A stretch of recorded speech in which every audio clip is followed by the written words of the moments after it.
दोस्तों, आपने कभी बस एक मोमेंट जीने के लिए लगभग 1500 किलोमीटर का ट्रैवल किया है? यही खुराफाती काम करने मैं आ गया हूँ मिजोरम के कैपिटल आइजॉल में, जहाँ आने की मेरी बस एक ही वजह थी, जो कि था इस जगह को विजिट करना।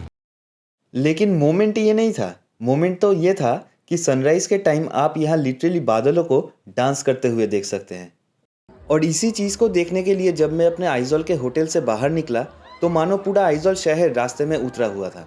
क्रिसमस से एक दिन पहले लोग अपने फैमिली और फ्रेंड्स के लिए खरीदारी में बिजी थे, और ये भीड़ उसी की थी। और फिर लगभग 45 मिनट्स पैदल चलने के बाद जब मैं टैक्सी स्टैंड पहुंचता हूं, तो पता चलता है कि जहां मैं जाने वाला था वहां जाने के लिए बस 2 ही गाड़ी है, लेकिन वो दोनों फुल है। और अगला गाड़ी कब आएगा उसका पता नहीं, क्योंकि क्रिसमस के चलते ज़्यादातर ड्राइवर छुट्टी में हैं। अभी यहाँ सुमो काउंटर में जो आदमी है वो 2-3 ड्राइवर से बात किया है। अगर जो गाड़ी आएगा वो अगर उसमें अगर सीट मिल जाएगा तो रही जाने को मुझे मिलेगा, नहीं तो पता नहीं क्या होने वाला है। आज ऑलरेडी 11 बज चुका है, 2 घंटे से मैं वेट कर रहा हूँ इधर, लेकिन एक भी गाड़ी नहीं है। देखते हैं। अब इस मोमेंट पे वेट करने के अलावा मेरे पास दूसरा कुछ ऑप्शन था नहीं। एक्चुअली था, जो कि मैं नॉर्मली करता हूँ। जी हाँ, मुझे ये पता नहीं चलता कि ऐसे सिचुएशन में मुझे भूख कैसे लग जाती है हर बार। और उससे भी बड़ा डिबेट ये है कि वो खाना जाता किधर है। पहले पराठा और उसके बाद यहाँ का ये लोकल डिश, जिसका नाम मैं भूल गया हूँ, आपको पता है तो कमेंट में ज़रूर बताइएगा, जो खाने में बहुत ही टेस्टी था। इन सब चीज़ों को खाने के बाद मैं मिलता हूँ इन भाई साहब से, जिनके साथ थोड़ा बहुत मस्ती मजाक करते हुए गाड़ी के लिए वेट कर ही रहा था कि टैक्सी काउंटर वाले भैया बोलते हैं कि एक गाड़ी है जो आधे रास्ते तक जाएगी, जिसके लिए मैं तुरंत राज़ी हो जाता हूँ, क्योंकि 4 घंटे वेट करने के बाद मेरा पेशेंस लेवल कम हो गया था और दूसरा कोई गाड़ी आएगा कि नहीं वो पता नहीं था।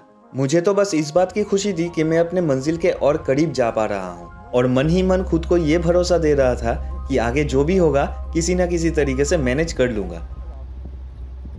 और फिर लगभग 1.5 घंटे ऐसे खूबसूरत पहाड़ों को देखते हुए, तो कभी जंगल के रास्ते से होते हुए मैं पहुंच जाता हूं पहाड़ों के बीच में बसे इस छोटे से गांव में, जहां से मुझे आगे जाने के लिए दूसरे गाड़ी की तलाश करनी थी।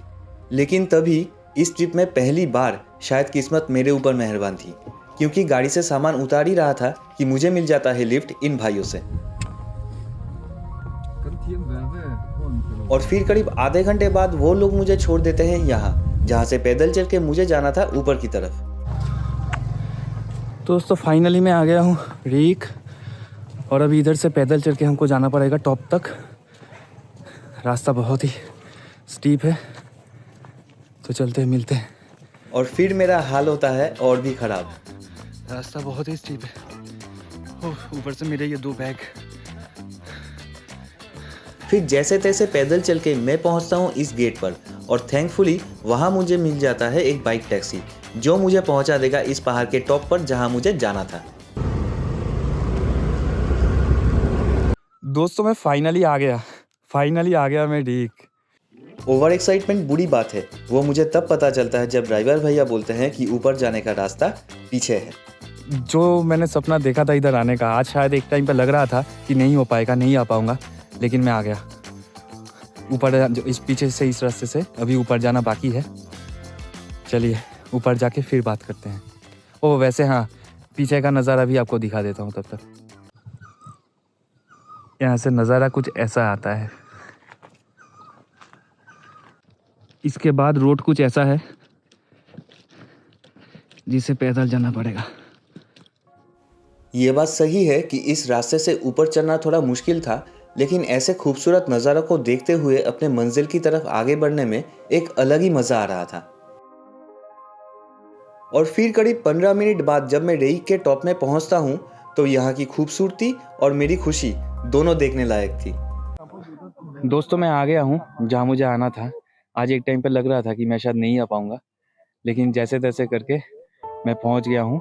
और इधर से आप व्यू देखिए बस, हाँ पूरा पहाड़ों का बस व्यू है। और कल सुबह ये नज़ारा कुछ बदल जाएगा, बस उसके लिए वेट कीजिए, ठीक है।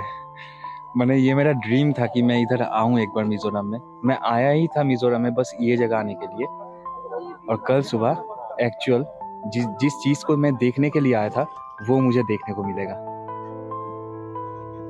और थोड़ी देर बाद जब सनसेट होता है तो यहाँ की खूबसूरती को बयां करना मेरे बस की बात तो नहीं है।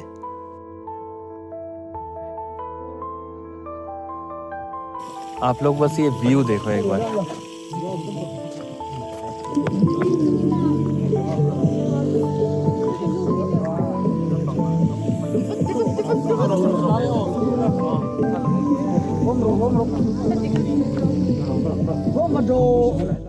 और फिर वहाँ मुझे मिलते हैं ये भाई लोग जो मुझे डिनर के लिए इनवाइट करते हैं और मैं मान भी लेता हूँ क्योंकि इसी बहाने इनके साथ थोड़ी दोस्ती हो जाएगी और कल सुबह तक मुझे टाइम बिताने के लिए कंपनी भी। तो सब एक एक करके अपना नाम बोलो ना। Joy. भैया आप Mikey. Introduce yourself. भैया नाम बोलो। Biasa. Roti ya. Boya. हाँ Angkus tani mo maki mo.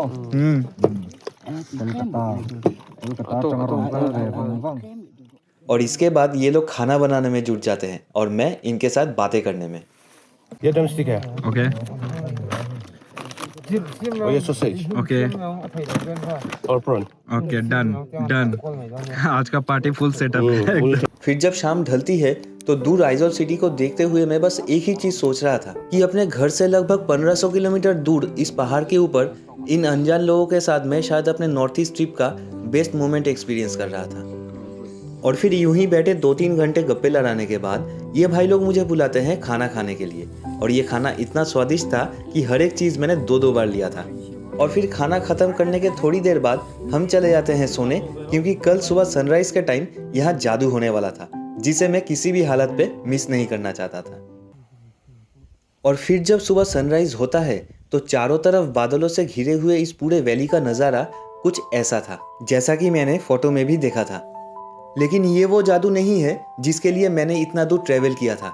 जादू तो अब होने वाला है।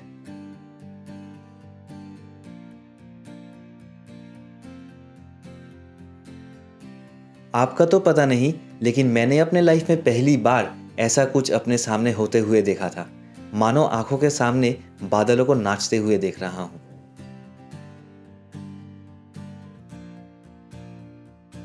अगले 1.5-2 घंटे तक कुछ इस तरीके से बैठ के बादलों के इस खेल को जितना हो सके अपने आंखों में समाने की कोशिश कर रहा था।